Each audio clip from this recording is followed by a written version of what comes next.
Haleluya, selamat pagi, selamat kita jumpa lagi dalam acara doa pagi di hari yang Tuhan berkati. Mari kita berdoa. Kami datang kepadamu Tuhan Yesus, Engkau Allah yang sungguh ajaib. Engkau telah memberkati kami di hari-hari yang lalu, dan hari ini juga kami percaya Engkau juga akan memberkati kami. Mulai dari pagi hari ini kami awali dengan mendengarkan firman Tuhan. Kami ingin berdoa, kami ingin bersekutu, dan kiranya hadirat Tuhan dapat menyukakan hati kami. Biar kami disegarkan dengan firman Tuhan. Kami makin mengenal Engkau melalui firman Tuhan. Terima kasih buat hadirat-Mu. Kami serahkan kepada pimpinan Roh Kudus, mulai dari awal sampai selesai, di dalam nama Tuhan Yesus Kristus. Haleluya. Amin. Yesaya pasal 43 ayat 25. Akulah dia yang menghapus dosa pemberontakanmu oleh karena aku sendiri, dan aku tidak mengingat-ingat dosamu. Puji Tuhan, sekali lagi saya baca. Akulah dia yang menghapus dosa pemberontakanmu oleh karena aku sendiri, dan aku tidak mengingat-ingat dosamu. Saudara, ketika Yesaya menulis surat ini, bangsa Israel ada dalam tawanan Babel. Allah izinkan umat yang Dia kasihi dijajah, ditawan oleh Babel karena dosa pemberontakan mereka, saudara-saudara. Tetapi Allah kita adalah Allah yang penuh kasih setia. Dia mengasihi umatnya walaupun umatnya telah berbuat dosa, tapi Tuhan sendiri yang akan membebaskan mereka dari Babel karena kasih setia Tuhan. Saudara, berbicara tentang dosa, kita belajar dari firman Allah tentang asal mula dosa. Dosa itu adalah dari si iblis. Pada mulanya, iblis adalah malaikat terang yang agung dan suci. Iblis telah memberontak serta mendurhaka kepada Allah. Jadi mulailah ada dosa sejak saat itu. Ketika iblis itu mendurhaka kepada Allah. Saudara dapat baca di dalam Yesaya pasal 14 ayat 12 sampai 17. Saudara, firman Allah katakan bahwa semua orang dilahirkan dalam dosa, yaitu mereka mempunyai sifat dosa, dan semua orang telah berdosa. Dicatat dalam Roma pasal 3 ayat 10. Karena manusia pertama telah berdosa, maka keturunannya juga berdosa. Semua orang telah berbuat dosa. Saudara, dosa itu masuk ke dalam manusia karena 4 hal. Kita belajar dari firman Tuhan. Yang pertama, karena tertipu. Dalam 1 Timotius pasal 2 ayat yang ke-14, lagi pula bukan Adam yang tergoda, melainkan perempuan itulah yang tergoda dan jatuh ke dalam dosa. Perempuan Hawa tertipu dan dia jatuh ke dalam dosa. Dan bukan hanya dia berikan kepada suaminya Adam untuk makan buah yang Tuhan larang, sehingga kedua-duanya berdosa. Saudara, kalau yang pertama manusia berdosa karena tertipu, yang kedua karena melanggar hukum Allah. Dosa adalah pelanggaran kepada hukum Allah. Dicatat dalam Roma pasal 5 ayat yang ke-19. Jadi sama seperti oleh ketidaktaatan satu orang, semua orang telah menjadi orang berdosa. Demikian pula oleh ketaatan satu orang, semua orang menjadi orang benar. Jadi dosa itu masuk kepada manusia karena manusia melanggar hukum Allah, tidak taat kepada hukum Allah. Yang ketiga, karena mendengar bujukan si ular tua. Saya tidak baca karena panjang. Dalam Kejadian pasal 3 ayat 1 sampai 6.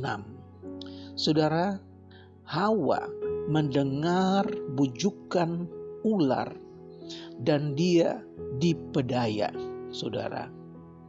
Yang keempat, karena iblis menggoda dan merusak manusia. Wahyu pasal 12 ayat 9. Dan naga besar itu, si ular tua yang disebut iblis atau Satan, yang menyesatkan seluruh dunia, dilemparkan ke bawah. Ia dilemparkan ke bumi bersama-sama dengan malaikat-malaikatnya. Jadi ada 4 hal dosa masuk ke dalam manusia, yaitu karena manusia ditipu. Yang kedua, karena manusia melanggar hukum Allah, tidak taat kepada hukum Allah. Yang ketiga, karena manusia mendengar bujukan si ular. Saudara, dia bukan hanya mendengar, tapi dia menuruti bujukan ular, makan buah yang Tuhan larang. Dan yang keempat, karena iblis menggoda dan merusak. Saudara, sifat iblis menggoda, merusak, menipu, membunuh, membinasakan. Oleh sebab itu kita harus waspada dan lawan si iblis. Iblis itu dilemparkan ke bawah. Ia dilemparkan ke bumi bersama-sama dengan malaikat-malaikatnya, saudara. Nah, dalam perjanjian lama, orang-orang yang berbuat dosa, maka ia harus mempersembahkan korban sembelihan sebagai penghapus dosa. Tetapi karena waktu itu mereka dijajah, ditawan di Babel, maka dalam pasal 43 ayat 23, umat Israel sedang ditawan di Babel dan Allah tidak memberatkan mereka dengan korban sajian dan kemenyan. Allah akan membebaskan mereka dari tawanan Babel, dan Allah akan mengampuni mereka. Allah akan memberkati mereka. Allah akan memulihkan mereka, dan Allah hadir di tengah-tengah mereka, dan mereka akan memuliakan Allah. Mereka akan memuji Allah. Kalau kita baca dalam Yesaya pasal 38 ayat 17. Sesungguhnya penderitaan yang pahit menjadi keselamatan bagiku. Engkaulah yang mencegah jiwaku dari lubang kebinasaan. Sebab Engkau telah melemparkan segala dosaku jauh dari hadapan-Mu. Saudara, berterima kasih bahwa bukan hanya zaman perjanjian lama, tapi sampai kini Yesus telah membuang dosa kita sejauh barat dari timur, saudara. Nah, dalam perjanjian baru, dalam Ibrani pasal 8 ayat 12, sebab aku, Imam besar atau Yesus, akan menaruh belas kasihan terhadap kesalahan mereka dan tidak lagi mengingat dosa-dosa mereka. Dalam perjanjian baru, persembahan yang sempurna itu dicatat dalam Ibrani pasal 10 ayat yang kelima. Karena itu ketika Ia masuk ke dalam dunia, Ia berkata, korban dan persembahan tidak Engkau kehendaki, tetapi Engkau telah menyediakan tubuh bagiku. Ayat 8 katakan, kepada korban bakaran dan korban penghapus dosa Engkau tidak berkenan. Nah, lompat ayat 17, dan aku tidak lagi mengingat dosa-dosa dan kesalahan mereka. Puji Tuhan, saudara, kita percaya bahwa kita tidak lagi membawa korban sembelihan karena untuk menghapus dosa kita, karena Yesus telah menjadi korban ganti kita.